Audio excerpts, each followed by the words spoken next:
नमस्ते बच्चों का आंगन। शीर्षक वैदिक नारी अपाला। लेखन मिताली सिंह बिलासपुर।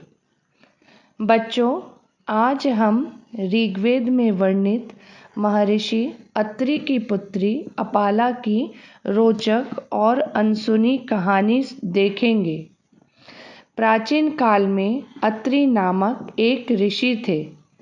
आपने सुना होगा, रामायण काल में भगवान श्री राम वनवास काल में जिन जिन ऋषियों और मुनियों के आश्रम गए थे, उनमें महर्षि अत्रि भी एक थे।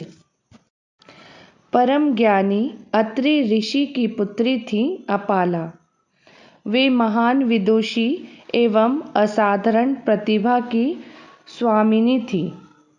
पिता के आश्रम में दूर दूर से विद्यार्थी विद्याध्ययन के लिए आते थे और संपूर्ण वेद वेदांगों में पारंगत होकर वापस जाते थे।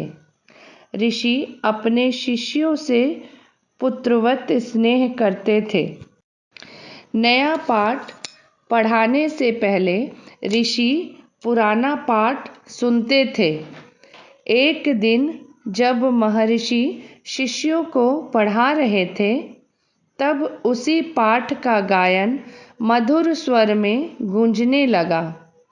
महर्षि चकित हो गए कि सारे शिष्य यहाँ बैठे हैं। पीछे से किसकी आवाज़ आ रही है?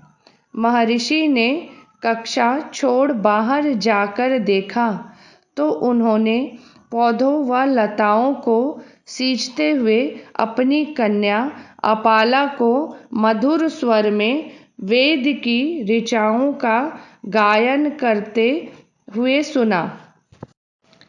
जब अपाला ने पिता को देखा तो घबरा गई। ऋषि के यहाँ पूछने पर कि यह ऋचा उसने कहाँ से सीखी, उन्होंने उत्तर दिया, पिताजी, आप जब शिष्यों को पढ़ाते हैं तो उन्हें मैं सुन सुनकर ही याद कर लेती हूँ। महर्षि अत्रि अपनी नन्ही अपाला का शुद्ध उच्चारण, शब्दों पर उनकी सही पकड़ और मधुर स्वर देखकर आश्चर्यचकित हो गए। उन्होंने अनुभव किया कि उनकी पुत्री विलक्षण प्रतिभा की धनी है। उसके बाद उन्होंने अपाला को विधिवत वेद पढ़ाया। लेकिन ऋषि पुत्री अपाला भाग्य की धनी नहीं थी। उनके शरीर पर सफ़ेद दाग थे। त्वचा रोग से ग्रसित होने के कारण महर्षि बहुत दुखी व चिंतित रहते थे। ऋषि ने अपाला को उच्च स्तरीय ब्रह्मज्ञान देकर उनकी प्रतिभाओं को और निखारा।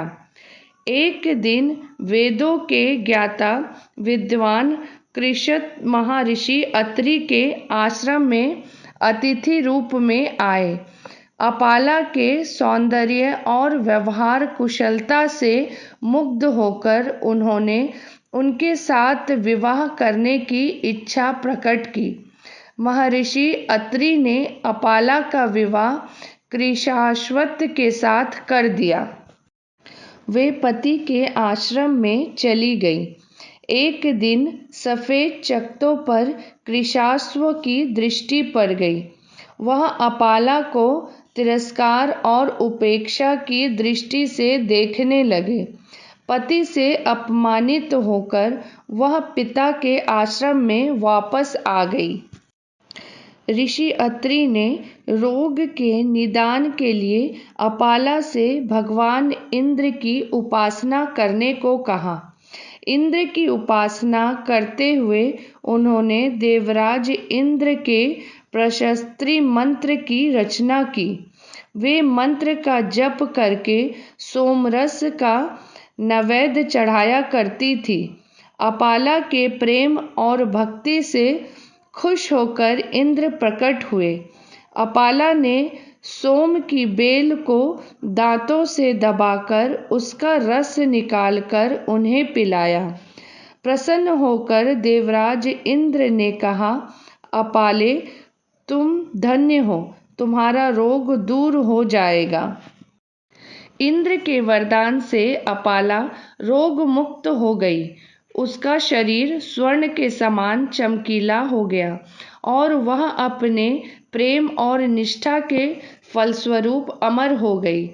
उसके कुछ दिन पश्चात उसके पति किशुस्व को अपनी गलती का बोध हुआ।